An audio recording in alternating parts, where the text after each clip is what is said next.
अस्सलाम वालेकुम दोस्तों, वेलकम करते हैं आज की वीडियो में। मैं हूं आपका दोस्त हमज़ा ख़ान और आप देख रहे हैं गार्डनिंग वर्ल्ड।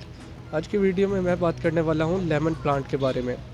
हर कोई चाहता है कि उनके गार्डन में एक प्लांट लेमन का लाजमी लगा हो, क्योंकि लेमन हर किचन की ज़रूरत है और स्पेशली इसकी डिमांड गर्मियों में बहुत ज़्यादा हो जाती है। इसलिए हर कोई एक ना एक प्लांट लाजमी लगाना चाहता है इसका। बहुत से लोग नर्सरी से इसका प्लांट तो ले आते हैं, लेकिन उनका प्लांट या तो डेड हो जाता है, या वो फ्रूटिंग नहीं करता, या फ्रूट पे आने के बाद उसके फ्रूट गिर जाते हैं। आज की वीडियो में मैं आपको बताऊंगा कि आप किस तरह घर में एक लेमन का प्लांट ग्रो कर सकते हैं और किस तरह उससे अच्छी फ्रूटिंग हासिल कर सकते हैं।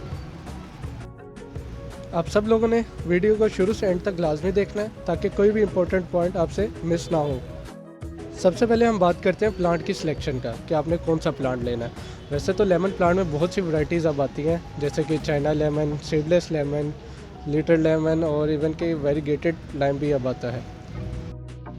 लेकिन जो सबसे ज़्यादा वैरायटी यूज़ होती है वो है चाइना लेमन, जो कि फार्मिंग लेवल पे भी लगाया जाता है, क्योंकि इसकी प्रोडक्शन भी ज़्यादा होती है और ये फ्रूटिंग भी ज़्यादा जल्दी करता है।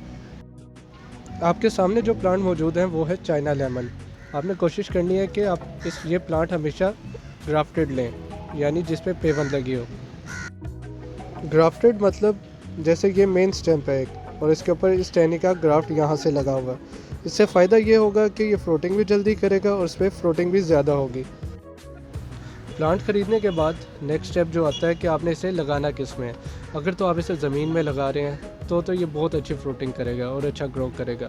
लेकिन अगर आपने इसे पॉट में लगाना है तो कोशिश कीजिए कि मिनिमम 24 इंच के गमले में इसे लगाएं, ताकि ये इसकी रूट्स अच्छी फैले और ये फ्रूटिंग भी अच्छी करे। इसके बाद हम बात करते हैं मिट्टी की। मिट्टी आपने चिकनी यूज़ नहीं करनी, यानी कि जो सख्त मिट्टी हो वो यूज़ नहीं करनी।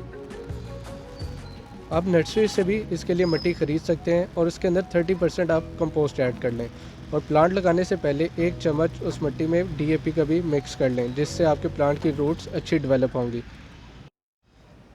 अब हम बात करेंगे कि आपने सारा साल इसकी केयर कैसे करनी है।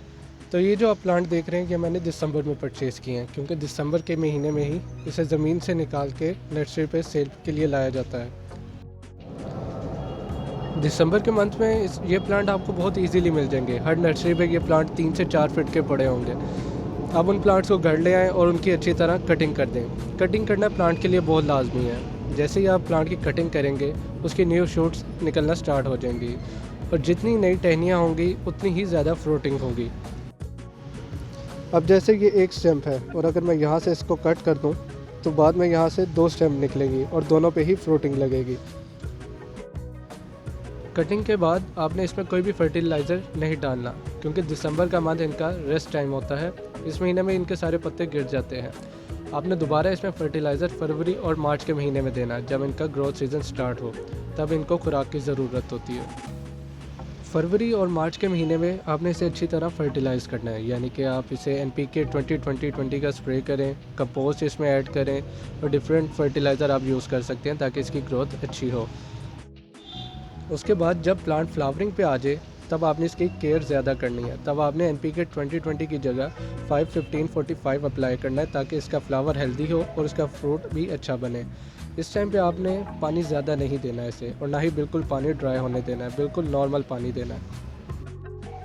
जब आपके फ्लावर फ्रूट में तब्दील हो जाए तब आपने इसमें ज़्यादा फर्टिलाइज़र अप्लाई नहीं करने।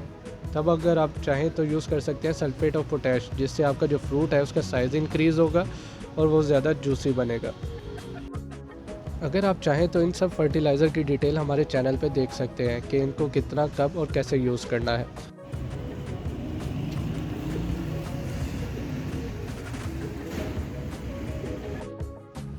वीडियो अच्छी लगी हो तो चैनल को सब्सक्राइब कर लें और बेल आइकन पे क्लिक कर लें।